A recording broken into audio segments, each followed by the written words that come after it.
Hivi unajua sitaki mazoea na wewe? Unajua sitaki mazoea ya kipumbavu eh? Hebu nisikilize bro, naomba usinichanganye. Naomba usinivuruge Jordan. Ungenisikiliza basi fine, nahitaji kuongea nawe. Toka nyumbani kwangu. Toka nyumbani kwangu. Nisikilize basi. Nikusikilize nini? Nikusikilize nini? Unataka kuongea nini na mimi? Okay, kilichonileta sicho unachofikiria. Nina taarifa kuhusu manyanya.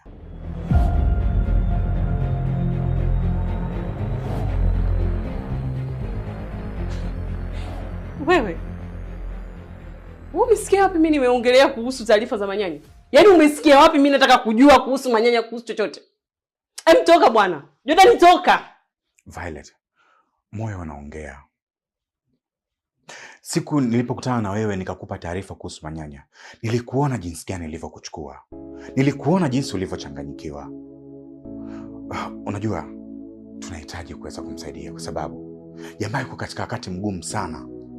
Wakati mgumu sana kwa sababu kila kitu chake kimefungwa. Akaunti zake na kila kitu, biashara zake zote zimefungwa. Na hajui ni nini kinachoendelea kwa sababu kipindi anaondoka alijua kwamba yeye ndio muanga juu ya hili. Hakuweza kujua nyuma nini kinachoendelea huko. Kwa hiyo hakuna mtoto kumsaidia ila ni wewe. Kwa sababu mimi niliachana naye vibaya, unafahamu vizuri. Naomba tumsaidie manyanya.